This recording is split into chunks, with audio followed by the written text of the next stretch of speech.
Okay, welcome back. Our next step in this journey will be a look back in time. Where do stories come from? Why do they become so ubiquitous in human societies? What can we learn from stepping back with the tools of anthropology, archaeology, history? Um, so, one thing to keep in mind when we think about stories is that they most likely emerged in a moment in time where we lived in relatively small, closely knit societies.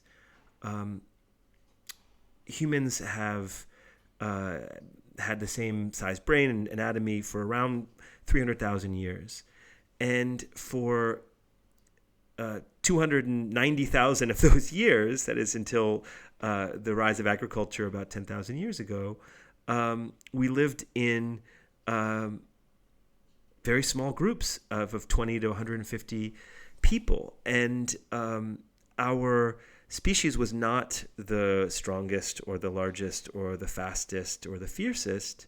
Our bet was on becoming the most collaborative species, a species capable of the most sophisticated forms of collaboration. And to collaborate, we developed our language. Now, we're not the only species in the world to have languages, but we are the only species we know of able to refer to something that happened yesterday, plan something that we want to happen tomorrow.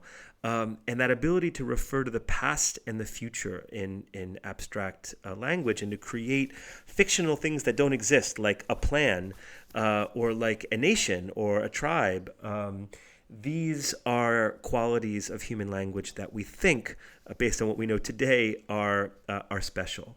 And so, in this moment in our history of great fluctuations in climate, sometimes scarcity, famine, drought, invasions by neighboring tribes, the cohesion of your group was fundamental. If one person was selfish or violent or betrayed the group, everyone could die. Right, and so the idea of everyone behaving in the same way, in an aligned way, to help each other and do difficult things together was a game of life or death.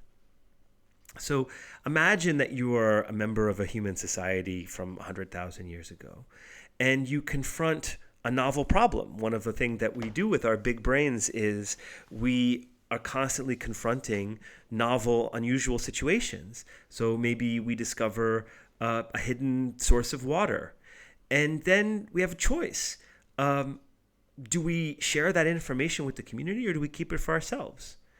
Right? And this is where the technology of storytelling became so useful, because if we are reflecting in this novel situation what to do, and we think about a story that we were told around the fire by our grandparents about a selfless ancestor who did something great that cost her but that did something that was important for the community, that story will be a kind of a guide for how to handle a novel situation. It doesn't have to be a story about water, but it could be a story in which, through the action of the character in the story, that ancestor, we learn about the value of selflessness to the community.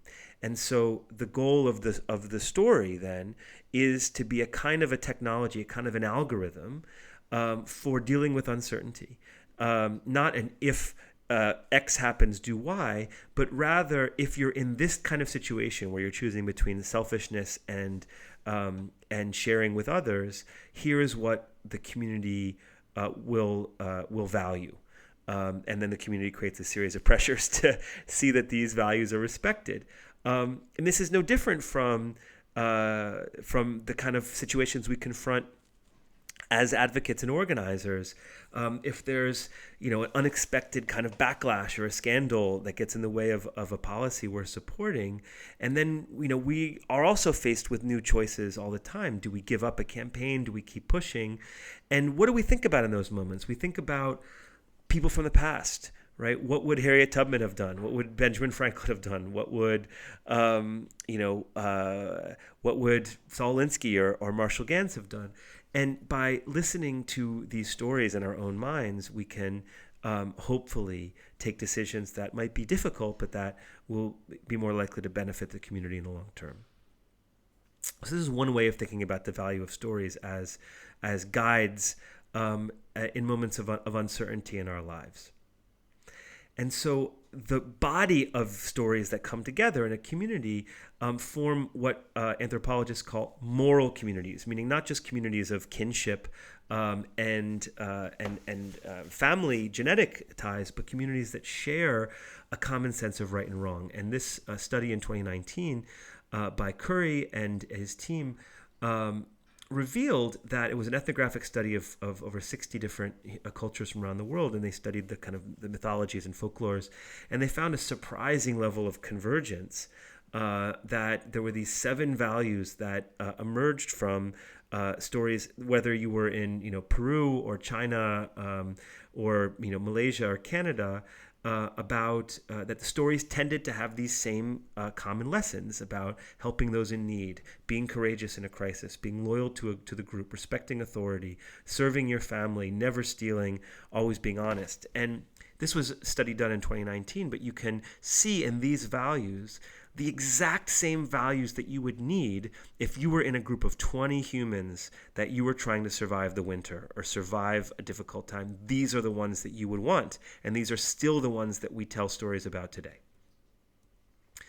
Professor Brian Boyd, in his book on the origin of stories, puts it this way: stories are born from our intense interest in social observation. They work by attracting our attention to social information, how people behave, whether they follow the rules, whether they break the rules. And they build plots centered on behaviors that we naturally watch for in others. So we're constantly interested in what other people are doing, which is why we, watch YouTube videos of people themselves reacting to trailers or to things, because we're so interested in each other in a way that no other species seems to be as interested in watching each other's faces and reactions and behaviors. This is what part of what makes us human.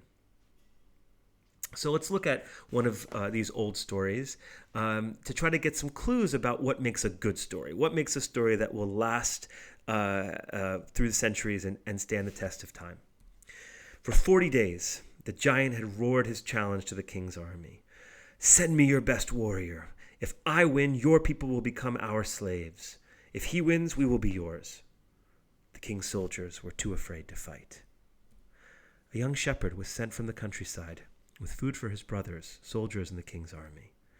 When he heard the giant's challenge and saw that no one was answering it, he went right to the king himself. "Your Majesty," said the shepherd, "no one should be afraid of this giant. I will go and fight him."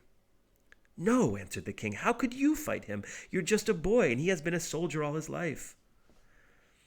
"I have killed lions and bears who attacked my father's sheep," replied the shepherd, "and I will do the same to this giant. The Lord will save me from him." The king reluctantly agreed, but insisted that the shepherd must wear his best royal armor. The shepherd tried on the heavy armor and frowned. "I can't fight with all this, Your Majesty," he said. "I'm not used to it." So he took it off and picked up his shepherd's stick and sling and 5 smooth stones. Not sure what would happen next, the shepherd went out to meet the giant. When he saw the little shepherd near him, the giant raised his head and laughed like a clap of thunder. "What's that stick for?" he roared. "Did you mistake me for a dog?" The giant called down curses from his god. "Come on, little boy, I will give your body to the birds and animals to eat," he shouted. The shepherd answered, "You are coming against me with sword, spear, and javelin, but I come against you in the name of the Lord Almighty." He reached into his bag and took out a stone. He put it in his sling, and he threw. The stone hits the giant on the forehead, breaking his skull, and he fell face downward on the ground. The shepherd ran to where the giant had fallen. He took the huge sword out of its sheath, and, after looking up to the sky for the briefest of moments, he cut off the giant's head. When the enemy soldiers saw their hero was dead, the army collapsed into chaos, running away in all directions. The shepherd smiled. He picked up the giant's weapons and returned in triumph to the camp, a hero to his people. How does this story make you feel? How does this story work on us and create this feeling that we have, this feeling of sympathy with David, this feeling of inspiration that we want to be like David? Well, let's try to answer that question by looking at the same story told in a different way. David was a faithful and diligent shepherd. He believed in God and was very skilled with his sling. David's skills developed as he grew. At exactly the right moment, he volunteered to help the king's army defeat a giant that was threatening them.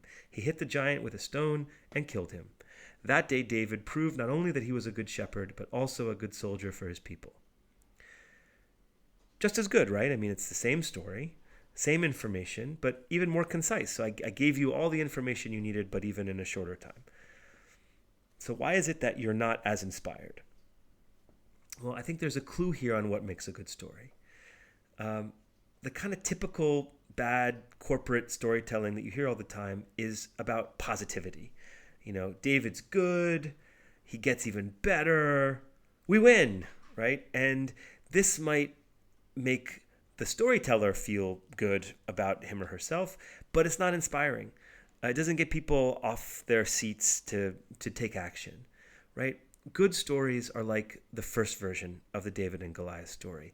It starts with a challenge, right? We feel the urgency of the situation because you can picture what it's like to have a giant, if you've never met a giant, to have a giant shouting at an army that's too afraid to fight. So that's the first element of the story, that sense of drama, of uncertainty, what's going to happen next. Then the most important point in the story is not where David kills Goliath. The most important moral point in the story is his moment of choice, right? Where he actually makes two choices, that I will fight the giant when no one else wants to fight him, and I will do it my own way. Even if the king says, I insist that you wear the armor, he defies the king and says, no, I have to do this in the way that that is true to me. And from the outcome of the story, the fact that he does end up killing the giant, it gets the validation. The moral of the story comes from the link between the choice that David makes in the face of this challenge and the outcome of that choice. And the outcome is what gives us the moral. If David had chosen to fight and the giant had killed him, there would be a very different lesson to the story, maybe one about self-sacrifice or stupid arrogance of youth. But this is why you need this third part of the story to get the meaning of the story. So we see from the David and Goliath story that it's not just excellence and success that gets attention. It's risk and uncertainty, right? So that's the key element in the first part of the story. And that you see in this first version, the dialogue around the David and the king, it slows down and you get really your beat by beat inside the story. You can identify, you can sympathize with what it would be like to talk to a king in that moment. And we see in those two choices, the choice to fight and when no one else wants to fight, and the choice to fight in his own way. In those choices, and the fact those choices are validated in what happens, he kills Goliath, in those choices, that's where we get the lesson. That's where we learn what the community values. In this case, the values of faith, the values of courage, the values of sincerity, authenticity. He doesn't, say, I want to be courageous or I need to be sincere. He shows us in his choices about his faith and his courage and his sincerity.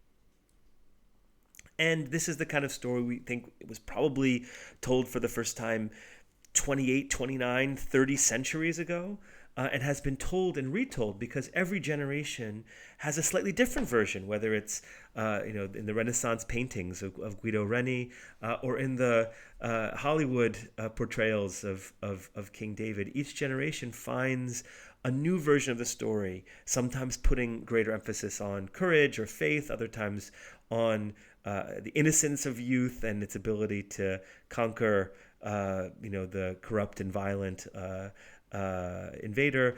So each generation can find a new interpretation. That's what makes a really great and powerful story.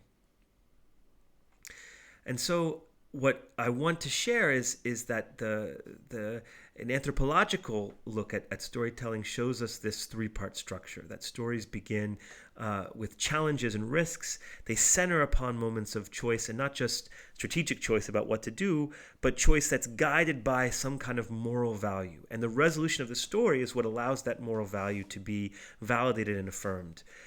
Some of the most famous stories, like David and Goliath, from David and Goliath to Lord of the Rings and Spider-Man, the hero is not the most powerful, incredible, semi-divine.